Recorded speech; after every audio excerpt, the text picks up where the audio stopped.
Hello, everybody, and welcome to our debate this morning. We're so excited to have you here. We're so excited to be partnering with iDebate Rwanda yet again. Just a few reminders before we get started. Please do make sure that your microphone is muted, just out of respect for our speakers today and for our lovely debaters. And please be aware that we are going to be recording this debate and posting it on not only the Waves Debate channel on YouTube, but also on the iDebate Rwanda channel on YouTube. So if you can't stick around for the whole thing, make sure to catch the rest of it later. But we're so happy to have you. And without further ado, I would love to introduce Lon from iDebate Rwanda to give opening remarks.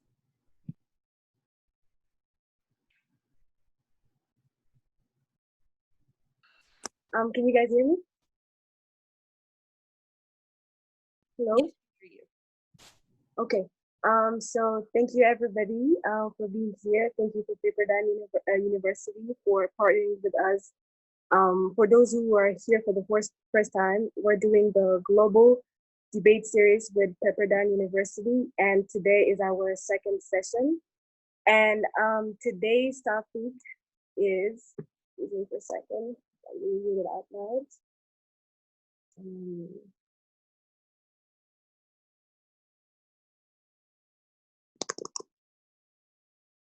Today's topic is, should we as a global community allow monuments of human likeness, namely statues of leaders, to continue to stand? I'll go ahead and present our iDebate team. We have Robert Mugisha and Namu Mutoni and Idiza Jade. For those of you who don't know what iDebate is, iDebate Rwanda is a non-profit organization that creates debate programs for secondary school children in Rwanda and East Africa, which teaches young people public speaking and critical thinking skills so as to use them in solving problems in their community. Yeah, I think that's all for now. I guess I'll give back the floor to whoever's.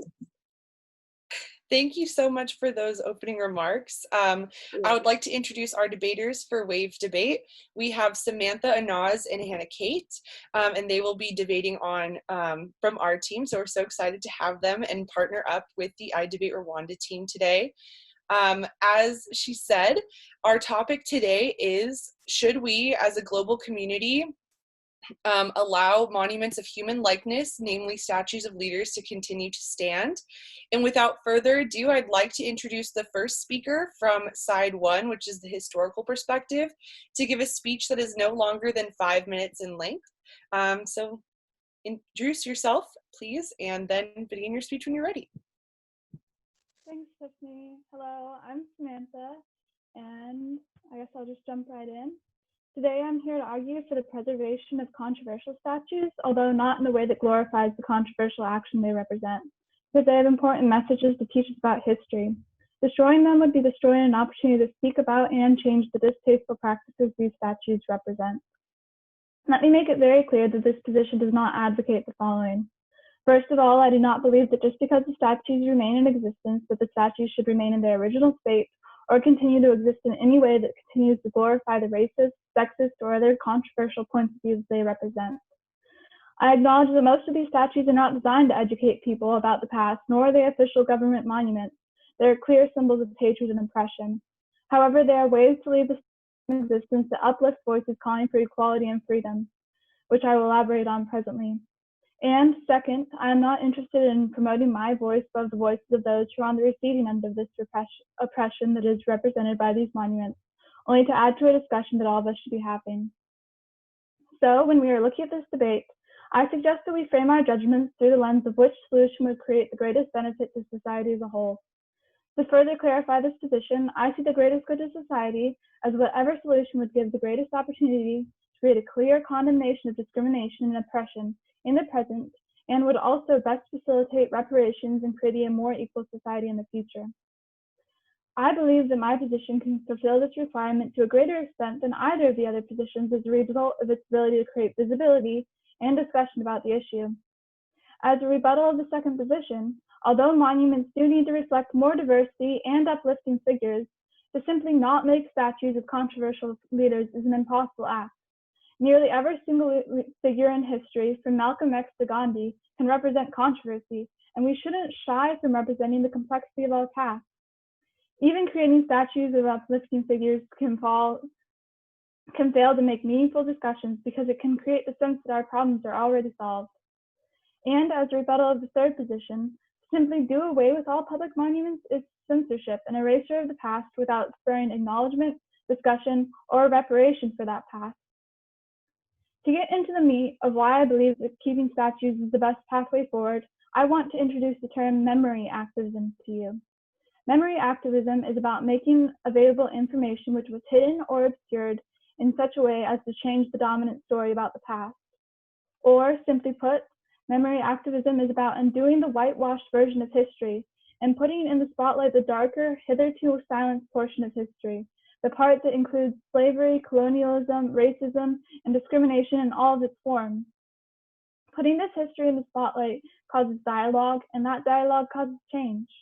I believe that participating in memory activism is truly one of the most responsible and community-centric ways of dealing with controversial monuments. So what would memory activism look like in practice with these statues? It would look like the defacing or demolition of a statue that is rooted in a desire to raise awareness about the existence of the horrible deeds and creeds perpetuated by the figure. Simply removing a statue means losing its potential to provoke critical thinking about the story that comes with it. Changing its meaning, location, position, or any other part of the statue in a way that is approved and led by the populations who have been marginalized and hurt by these actions gives a voice to the community and forces us to take a critical look at the monument and our history. Turn the statue of a slave owner upside down, or bury half of the statue of a Confederate general, or leave the statues that have been thrown in harbors by Black Lives Matter activists there, staring up, reminding us of why those statues had to fall. Taking any other route out rather than confronting history head on and dealing with it in a way that sparks hard discussions is cowardly. We cannot simply erase it. We cannot paint anyone as all saint or all evil, but we can take actions and make prominent the ways that we have all participated in systematic oppression and leave in place reminders that reparations and equality should be a never-ending fight. We must change the narrative of these monuments to reveal the reality of oppression instead of simply ignoring it. Oppression isn't a thing of the past, and we need daily reminders that each of us need to continue fighting it. That is why I advocate for retaining these monuments. Thank you. Thank you so much for that wonderful first speech from the side of historical preservation. Next, I'd like to introduce the first speaker from the side of non-problematic figures. So if you could please introduce yourself and start your speech to be no longer than 5 minutes. Thanks, Tiffany. For those of you who don't know me, my name is Anaz. I'm a psychology major at Pepperdine. And like Tiffany just said, I will be doing an intermediate side on statues of human likenesses can be used, but also there should be moments where they should be taken down. And I will now formally begin my speech right now. Our three main points of contention on my side of the team will be: one, looking at the positives of human statues and likeliness; part two, the negatives when they are kept in harmful spaces; and three, we're looking at alternative uses for human statues when we're looking at them at a historical context, which will be given by my partner. Now, before we begin, I just want to quickly let everyone know by a few definitions on looking what's the difference between a monument and a memorial. Now, what we're looking at are human monuments, also known as human statues. A monument is a statue which depicts a figure as a model or an example of what we could do better ethically, societally, or as people in general. However, memorial is essentially a commemoration, an object, or perhaps an overall group work of art that shows to exemplify, memorialize a specific event in either time or in general of a person's life. For example, when you go to a memorial after someone dies, it represents their entire life on Earth, or you have memorials here in the United States, which represent a historical point in time like the Vietnam War or etc. Now, first moving into my first point of contention, the positives of human monuments, which a lot that the first slide has stated, there are really good uses, especially for historical context. This can already be seen on a global stage. For example, we have statues of Martin Luther King Jr. and Cesar Chavez, which represent the civil rights movement and the workers' movement. And these are actually great benefits to historical culture here where there is oppression in the United States. We also have more historical factors when we're looking at the statue in South Africa of Nelson Mandela, which represents the continuous march for freedom and equality throughout wherever part of the democratic stage you're on. And lastly, these figures aren't just promoting equality, but it helps the country continue to move forward and know the difference of what it means to have a positive figure and how they exemplify that one specific trait. The next of the positives is actually it exemplifies historical truth. It's really interesting that the first side of the debate mentioned Gandhi. Well, if you look at one of the most popular statues in India, it's called the Statue of Unity, and it's actually of this man named Sardar Vallabhbhai Patel, who is the first prime minister in India after it gains its freedom from India. Now, the reason they have him and not Gandhi is because they actually are aware that historically he was seen to be somewhat of a pedophile and had anti-Semitic and racist type actions. So they actually use this figure to they go against how they see Gandhi was a positive figure for doing non-peaceful protests, had a lot of things that were actually against what he was working towards. So they picked a different figure. When we're looking on how this could benefit other countries, perhaps in the Western world, they can see that they're still promoting and using human likeliness, but to better accurately give them a historical truth of what it means to be a positive public figure. Now, next, we're going to look at a little bit of refutation when looking at the negatives. So we can't have a whole bunch of human statues popping up in monuments, just as people are saying earlier from the first half, because we can see this largely in the Western world. We're trying to humanize the villain or give them an other side of having an unbiased historical truth, which I'm going to show you through this next refutation that it's actually false. Now, we can only see that a lot of the statues that we see that are humanizing the villain, it really is just a way to keep up the oppression of the majority, to make it sound like a lot of their historical ways were just considered neutral or okay because of lack of ignorance. It doesn't seem to be the truth, as we can see looking at, talking about mainly slavery. We have a statue of Edward Colston, who was an English, we're looking at the example of slavery, but from a different point of America, we can look at the UK, who originally had a statue of Edward Colston. Edward Colston was a famous English merchant who did a lot of his profiteering on knowing how to in and out of certain trades. However, his major trade was slave trade. After they found that out in the UK in the last 5 years, or decade, depending on how you see it, they actually removed his display in a public of dropping him in the nearest close river to show that they were against the heinous actions of not only slavery, but colonization as an entire whole. You can also see this in Belgium, with King Leopold II, who also had great atrocities when he was doing colonization and killing multiple natives. On a global stage, we've all seemed to acknowledge that we can acknowledge human statues and know the history of the harms of the past and getting rid of those figures. It only seems like the real reason people would want to hold up this false narrative of keeping a whole truth history just seems to be an object of oppression to those who can't really fight it back. And we'll see that if history is truly the main reason you want to keep up these human monuments, then we can see that in my second speech given by my partner, that there is a boundless other ways to put history and keep it in context. So in conclusion, it's great to learn and observe history, but when it comes to erecting human likeliness to best put them into context, educate them on their positives and due effects to society, and finally not to romanticize monuments that effectively try to oppress, downgrade, or hurt other individuals, because those aren't public, ethical, or moral ways that we like to stand up in society. Thank you. Thank you so much for that speech on the perspective of non-problematic figures. Next, I'd like to introduce the first speaker from the perspective that there should be no human statues at all. Please introduce yourself and give your opening speech to be no more than 5 minutes. Okay, so that's me. I'm Hannah Kate. I'm going to be a rising junior at Pepperdine. I have a major in international studies with a poli-sci emphasis in Spanish. And I was assigned the hardline argument that there should be no human statues at all. And so with that, I'm going to start. Everyone can hear me okay, right, Tiffany? We can hear you. Okay, cool. Just want to double check. Okay, I'm going to start. Napoleon in Triumph by Francois Frederic Lameau is by far one of the most impressive pieces in the Louvre. Once standing atop the Arctic Carousel, it represents Napoleon's driving the chariot of victory drawn by the famous horses from St. Mark's Basilica.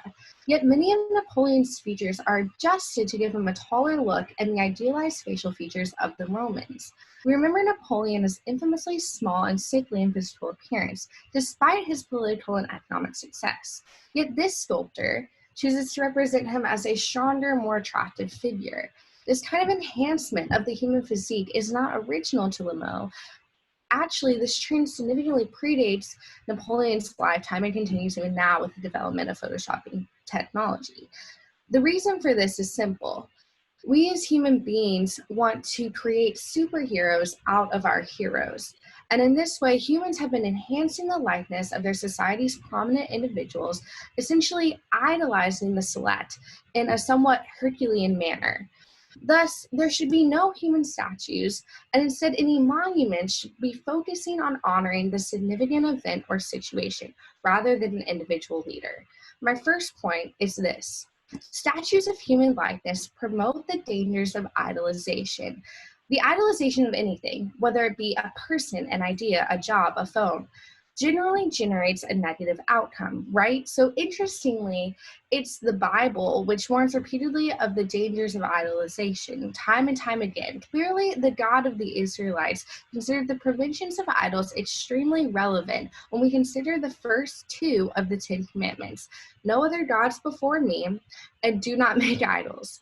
Other Old Testament stories reference Baal or the golden calf, which both served as distractions to the Israelites in contrast to the one true God, Yahweh.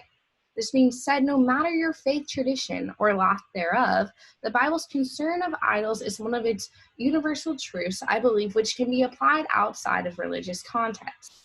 Second, any glorified historical figure has a potential to develop flaws. A, because humans have this inherent nature of human error, right? And B, for the fluidity of society's moral standard. This breaks down more specifically into regional and temporal. So to explain that further, from cultural diversity. For example, wearing a hijab is required by law in Iran, or in some regions of India, there are strict alcohol prohibitions. These are not only dismissible cultural differences, but ethical differences. And second, furthermore, society's moral standard shifts over time. So with the example that keeps getting brought up, slavery, for centuries, slavery was seen as not only acceptable, but a global economic necessity. Although it still exists as a prevalent global issue, I want to be clear on that, the general public has since declared any form of slavery a crime against humanity. But this leaves us, our society, with the issue of possibly forgetting our own history and consequently possibly repeating it. So what is the solution? While other sides may argue for the preservation of historical figures, we argue for monuments that preserve historical events and movements, preventing the possibility of the idolization of who may have been involved.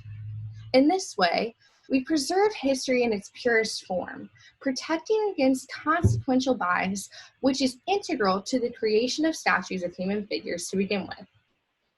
For example, the Yad Vashem, completed in 2005 in the Mount of Remembrance, Jerusalem, was built as a Holocaust memorial. And according to the Architectural Digest, the triangular structure cuts through the landscape with dramatic cantilevered ends, and skylights run across the top to reinforce the concrete building. The main circular Hall of Names houses short biographies of each victim, over 2 million pages, and nearly 33-foot tall cone which displays photos and testimonies.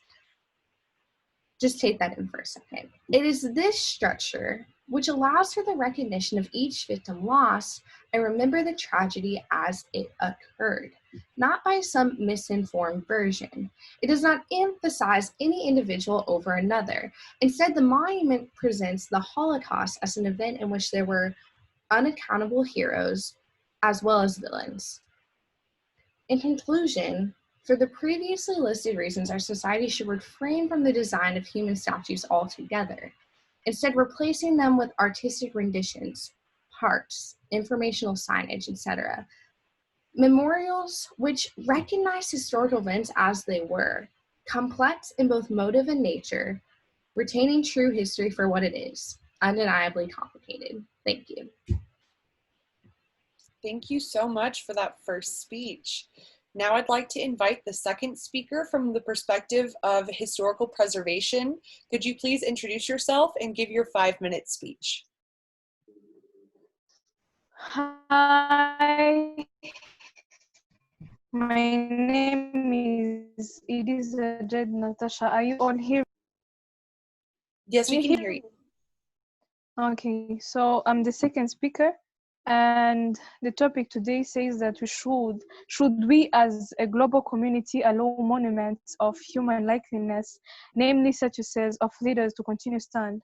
So my side is for it. And so to begin, humans need reminders for anything that has held value or significance in their existence.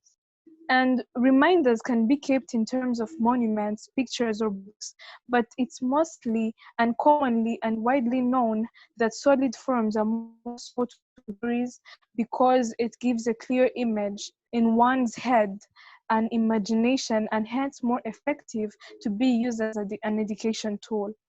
So my side advocates for taking the historical perspective.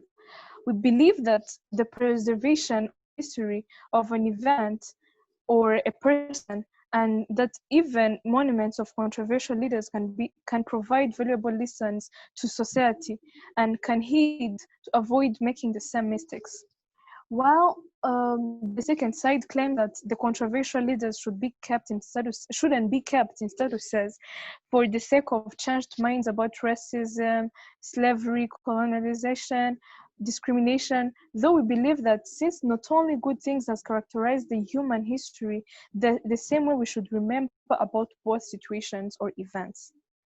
The same way good ones encourage us for a positive attitude, the negative ones should also inspire us for the opposite, and hence they shouldn't be kept out of light and approach.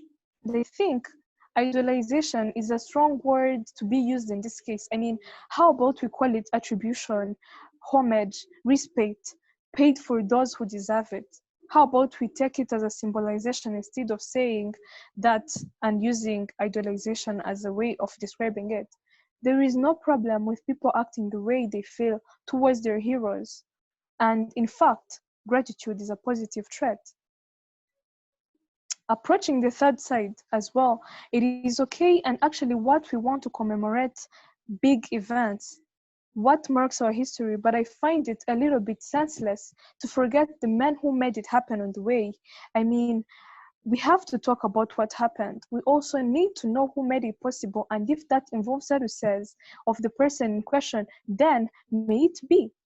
All the while, we agree with this side on the fact that there shouldn't be exaggerations. I mean, when making those statuses, they shouldn't be unreal or have too much of imaginative features, because it would also pass on a different messages than that which is meant to be passed on to the next generation or to be used for the commemoration reasons. And again, my side is for the memory activism, because destroying or removing the statuses would mean escaping from history or losing a way to provoke critical thinking about the history they represent. The past can still catch us. We need reminders to continue fighting any form of oppression. And if that means to keep those physical monuments of people who represent what we believe in or what we are against, then may it stay that way. Thank you. Thank you so much for that second speech, protecting the idea of historical preservation. Now I'd like to invite the second speaker from the side of non-problematic figures to introduce themselves and to give their speech no longer than 5 minutes. Thank you. Can you hear me? Yes, we can hear you. Okay. My name is Ilnam, and I've been working with iDebate for like 5 years now. And yep. So I'm going to first start by refuting some of the things that the other side said, and then, throughout I'll be rebuilding what our side has said, and then finally I'll make a conclusion. Okay, so the first side, they argue that monuments teach us history, and that by destroying them, we there would be no other way to learn history. May I remind you that we have books, we have museums, there are testimonies, films, and different other ways to learn history other than keeping controversial monuments. Human monuments' main purpose is not to teach us history, but rather to commemorate people who have had a positive impact in a certain community. Second, I'd also like to emphasize that learning history from monuments only, it's like learning politics from the Daily Show. It doesn't, it's not enough. It's not something that will teach you history as a whole. So if you want to learn history, let's go to museums and read books. So they also argued that they are advocating for memory activism. So memory activism, as they explained it, is making available information which was hidden in a way to change the past. As I said, if we want to make available information, if rather than keeping controversial monuments, we would rather listen to testimonies. So let's look at survivors of the Holocaust. So there are places where you can go and listen to testimonies of people who are there. The good thing about testimonies and oral tradition is that it's firsthand, it's straight from the person who has experienced it. So our side is giving you a better alternative other than keeping controversial monuments. The third side came here talking about idolization, and yeah, so they said that idolization generates a negative outcome. But my question is that negative outcome enough, or is it enough for us to allow that we remove all monuments, be it the positives and the negatives? So they're not clear in that point. So we're wondering if that negative income of idolization enough for us to remove all monuments. And they also argue that historical figures will develop flaws. One, because inherently human nature, we have errors, and the fluidity of society's moral standards. And yeah, we're not saying that we're going to keep monuments of people who are perfect, because no one is perfect, but instead we are promoting and commemorating those figures that have impacted our community, like Nelson Mandela, as my partner said, and all those people who have had a positive impact in communities. So as a conclusion, when members of a society create a monument, they're making a statement about ideas, values of individuals they think they should remember. And we should know, and there should be a difference between having a statue in spite of one's flaws and having one because of one's flaws. I don't know if that makes sense. So if a statue is controversial and we want to keep the history, let's put it in books and history lessons in class, in museums, instead of it being a public monument. And maybe as a plus, we need more statues to commemorate scientists, artists, and other people who have had a positive impact in our communities. But whatever results of our debate, future generations can take inspiration from monuments of people in the past who have made things a little bit better. Like Bessie Coleman, the first African American woman to be a pilot. Thank you. Thank you so much for that great speech defending the preservation of non-problematic statues. Could I please introduce the second speaker from the No Human Statues perspective? Could you please introduce yourself and start your speech to be no longer than 5 minutes? All right, thank you, Tiffany. My name is Robert Mugisha, and I'm on the side that's advocating no human statue. And my first speaker did an amazing job. I think I'm going to compliment her by making clear what was not clear, as some speakers mentioned. But I want us to ask us the first question being, what is a monument? According to Oxford language, a monument is a statue, a building, or other structure erected to commemorate a notable person or event, or a site that is of historical importance or interest. But what is a statue? The same dictionary of Oxford language says that it's a carved or cast figure of a person or animal, especially one that is life-size or larger. So it comes down from an old Latin word called stare, that later became statua, which directly translates to stand. Hopefully this shows the difference between the two. So the other question I wanted to ask, but you don't have to reply, when I say, what do you think about the World War II? What comes in your mind? What do you really think? Do you think of Hitler? Or do you picture the Jews in the Holocaust? Or do you think of Hiroshima and Nagasaki? Can you really have one or many statue that can combine to talk about the history of the World War II? I mean, if we can reduce it in people, how many people can we choose to have statue of to keep that history alive so that we don't have any other world war? So this is why our side is rooting for not having human statue mainly as the representative of specific events, rather than having a monument that represents well those events that could trigger the right discussion while not being biased, like some of the speakers mentioned. But when you look clearly, most of the history has been biased, and let's be real. And what happened could change or be left out by the ones who are in power at the moment, because yeah, they are the ones who are going to go in class and give the history books sometimes in some country, not everywhere, but and try to portray themselves as the victim or the good guys in some cases.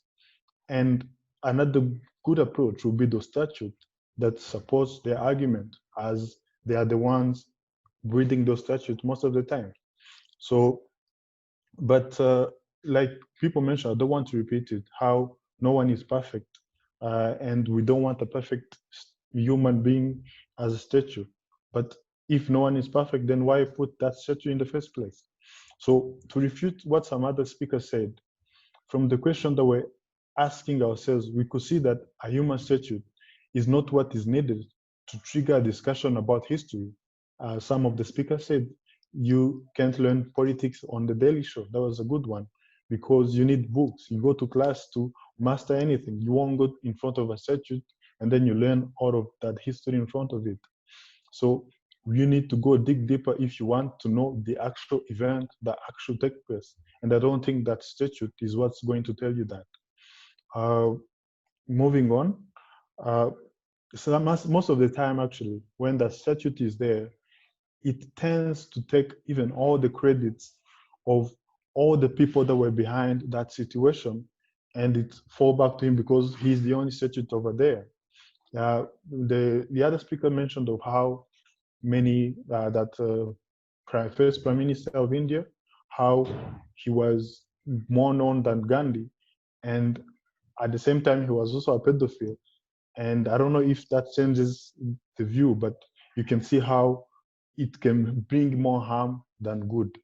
So refuting and concluding the other speaker, having a human being with flaws as someone to aspire to be is something that we need to be cautious about.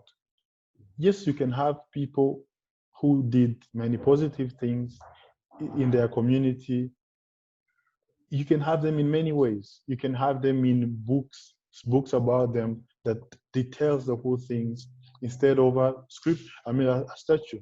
You can have the whole story that they wrote by having dialogue about them, teaching them in school, and many other ways.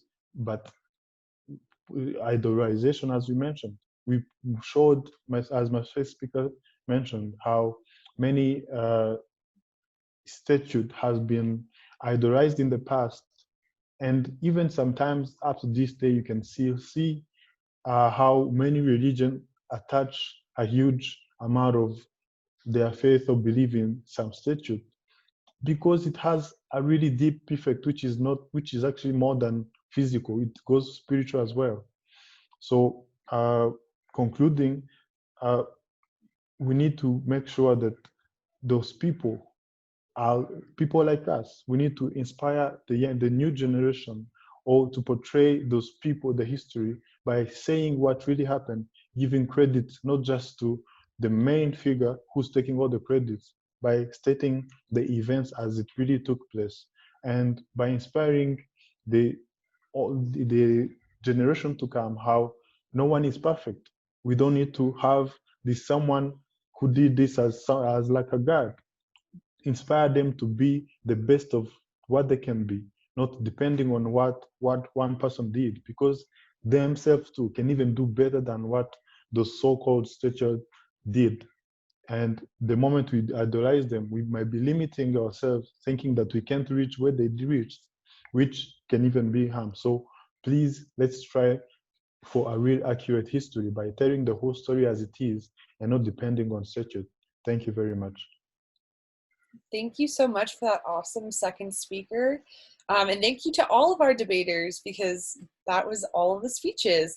Now that we have reached the conclusion of the debate, we'd like to introduce a brief question and answer period.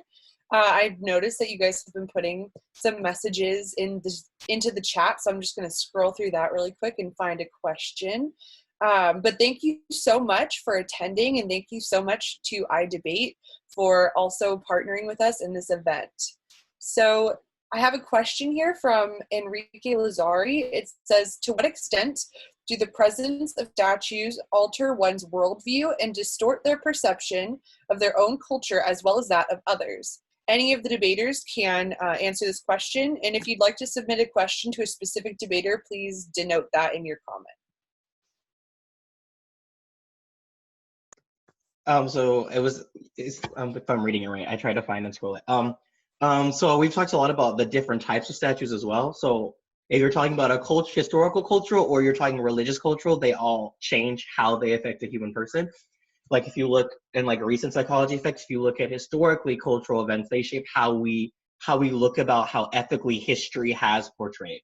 For instance, when we had Columbus Day and Columbus statues, we see the colonization of America as an overall ethical good.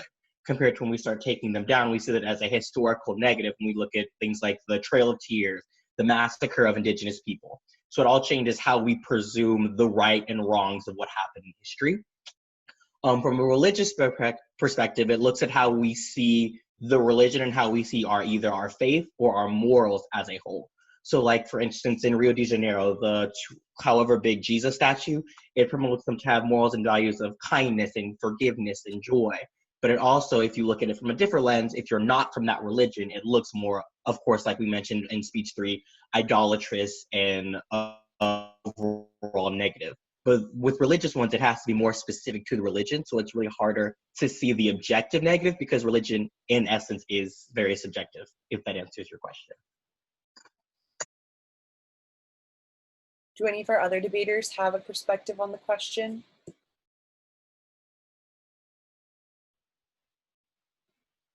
All right, moving on to the next. I have a question from Kara Tyler, and it says, how do you think we should include more education in schools and change curriculum to give light to other sides of history and change the dominant culture of white victor history?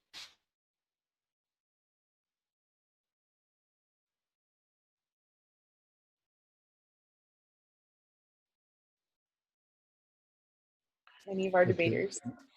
Maybe I can try a little bit. Awesome.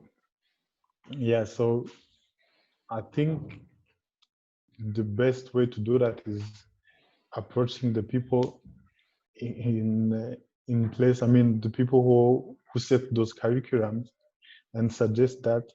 And I think also the other way that you can do is having these kinds of dialogues, these kinds of talks that, and then invite those people again because they are the decision makers, and have this kind of talks that show how what really happened, or in situation like what's happening in America, like George Floyd bringing up all these things which has always been there, but nothing has been getting done about it. This will be the perfect time to bring it up to the people who in power to change the curriculum, to suggest the accurate, but that means you need to identify the flaws in that history, like what's missing, so that you bring what you think is missing, and basing on your research. I think that's my view on that. Thank you. Mhm. Do any of our other debaters want to respond to this question? So they mentioned white victor. I think even like combating that side, like if we want to apply to like a global standpoint, I think we should be aware that it's not really just white victory. It's also an object of like colorism in general, like a lighter victory. Like if you're talking about skin tone in general. And that essentially is kind of just educating, since lighter seems to be leaning more towards the majority. It's more educating that side, more of like, you also have to look at more, it's almost it sounds unbiased, but I'm going to explain. It sounds biased, but I'm going to explain it. It's almost like flipping the side. For example, when looking at cultures that are oppressed and marginalized, we've been taught a lot about the negatives, the harmful, here's what you are or are not. And so the flipping to that is talking about the more positive aspects of racial culture. Like, no, you are people who have promoted a lot of different change, like abolitionist movements, like speaking on the positives. For them, it's looking, or those who are lighter or seen as the victors, it's looking at not everything you do has been great. Like, look at colonization, look at your past actions of looking at the slave trade. It's basically just doing the reverse of what you are already hearing as the present narrative. And that helps kind of like balance the scales of how we see each other on a global level, because like both sides on 1, 2, and 3, we all realize that human beings are in essence fallible and aren't perfect. So it's by knowing the goods and the bad that we can effectively combat either white victor or light victor, if that makes sense. Awesome, thank you so much. Does any of our other debaters wish to respond to this question? Hannah Kate?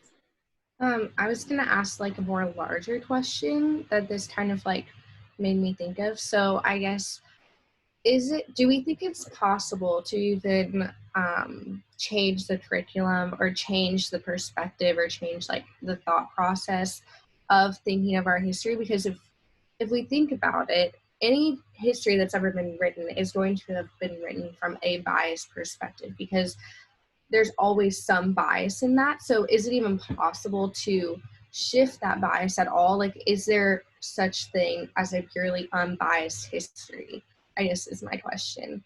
And how do we get there? That's a really insightful question. Does anyone want to respond to that? So for that one, I remember I was the speaker for side 3. He was the second speaker. He said, is there ever a part that's completely objective? When he said World War II, my thought was death. Like, that's what I think of, like death. And that's objectively true. There was a lot of deaths in World War II.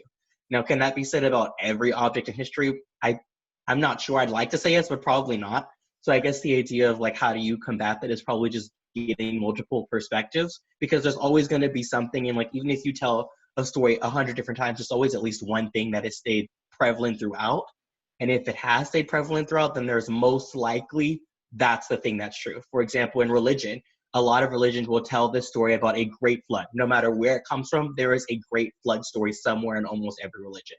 So if you look at it from a historical context, like religion tries to do, and if you even look at science, there is a possibility there was like some great flood, probably not one that covered the entire earth, but one that did geographically shape the world. So when you're looking at it from just plain history, you just have to take it from different people. For example, colonization from Europeans who colonized is the one of abundance and growing and built. And then for indigenous people, it's one of pain and bloodshed and pain or hurt. So like, there's always going to be multiple sides to everything. But for someone who wants to be informed, it's you should want to research and take the multiple avenues to fully understand something, so you can continually grow and learn and understand and get the topic. If that makes sense, Anna. Mm-hmm. Would anyone else like to respond to that question? All right. Moving forward, we have another question from Nicholas Pirtle. His question is, do statues allow for inclusivity among dominant cultures and co-cultures, or do they perpetuate exclusivity? Anybody can answer the question. I'll respond if that's cool. Yeah, go for it. So this question basically is my whole argument. It's the idea that by taking any one individual, just like individualizing an individual, is going to effectively like create this exclusivity, right? So it doesn't matter what the perspective is, but just by putting someone on a pedestal by themselves, we're in some way creating idols of that individual or just promoting them in some way. So this is kind of my whole argument, and someone else can respond against that, or I would encourage that. I would say it can include, it doesn't have to always be exclusive. Like for instance, Nelson Mandela, Martin Luther King, and Cesar Chavez, these are individuals who worked with people that were opposite of their color. So erecting a statue of them or a monument of them doesn't just say, oh, pro-Black people are only Black people. Like, it exposes a culture that is meant to be inclusive of all cultures. And that's what I think our argument stands for. It's like certain people, their values are those who are meant to include all people, like it's cross-cultural. Like, I don't know a culture that doesn't want to accept others or just wants others to feel oppressed or hurt. It's just the fact that some of them can and produce idolatry, like Hannah said. But I mean, can there be coexistence? Of course. Like, when you put one figure up, I mean, there are some people who might be like, I don't think that should be up there. But if you look at it from like, this is the value we want, and you have to make sure like that's the context of it, then I don't think it's clashing between other cultures. It's just more like, if you just don't like this person, and that's something that's probably another debate topic all in its Elnam, it looked like you wanted to make a comment. I was going to talk about Nelson Mandela, and he mentioned it, so thank you. Awesome. Does anyone else want to make a comment on this question or topic? All right, excellent. So we've talked a little bit about religion and worldview, and I know that Menji Tan submitted a question saying, what's the specific differences between the worldview and religion that is carried by the monuments? So I think it's specifying religious monuments versus like cultural monuments.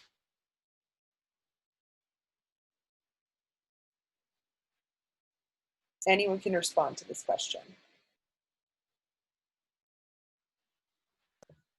So what's the difference? I'm really sorry. I just don't like the quiet, and I don't want anyone to like be thinking, because I'm always thinking.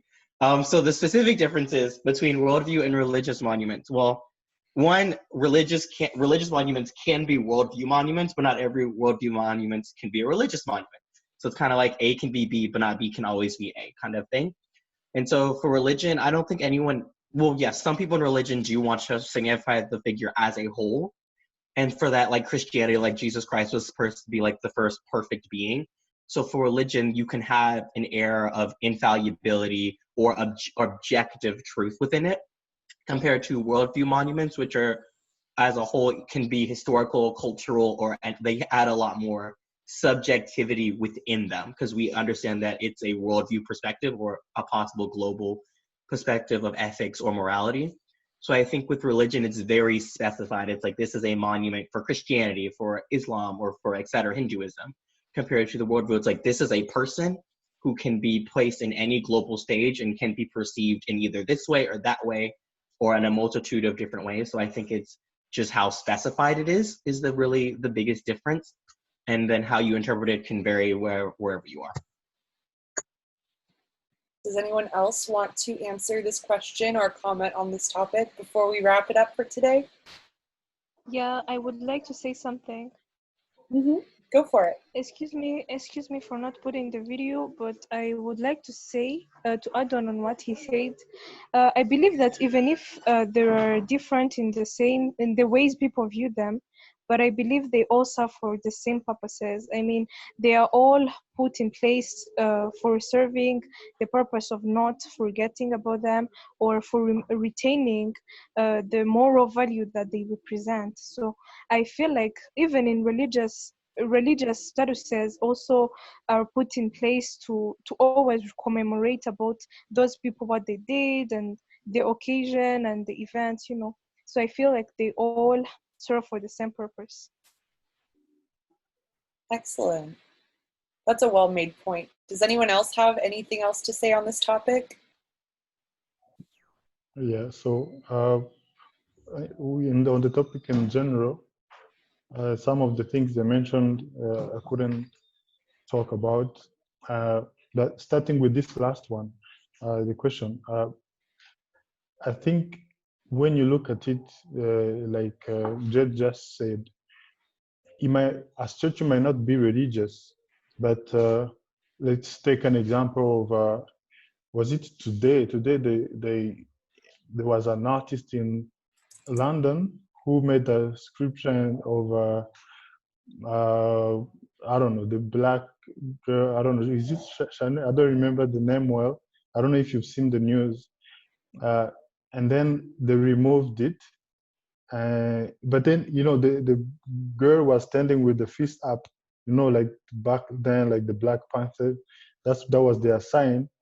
So whoever supports whatever they do, it's not religious, but you could see so many people go there and standing there and doing the same thing because they are all aiming at the same thing, you know, like it's not religious per se, but it has a similarity to, it brings that same, I don't know, feeling. Like I mentioned earlier, how all churches are the same, all statute has that in common, that it's not just about the statute. Like people tend to end up idolizing it. Like if you agree with what that person did, you tend to sanctify them, if I may say. So yes, they may have flaw, but you tend to forget that and prefer to what they are voting for, to the point that if that person was still here, whatever he would say or she would say, you would do it either blindly. But that's why my point of view. So it links back that point of religious and worldview together, but because they are all statute, they all have something that they stand for. If you believe in that something they stand for, it can also be called a religion per se. But something else that Hannah mentioned about the other question she asked, to differentiate the biases, is we need to have both sides. So we can have like in a debate, you can have a proposition and an opposition. I mean, a debate which is just proposition. I don't know how cool that would be. That would be very not good. So you need to have the both sides to have a fruitful debate. So that's why we're voting for an accurate event type of monument. That, like, for example, I can give you an example of a monument. It's not, yeah, it's a monument in Colesi, the stadium in Italy, that was being destroyed. It's one of the wonders. If I don't know the name of it, but it's the Colosseum Stadium massacre. So many Christians were killed there. So it represents the whole point of Roman Catholics, but the old one, which was not good, but today we don't have them doing the same thing, but they keep the whole side of the story, and it like the events story remains there.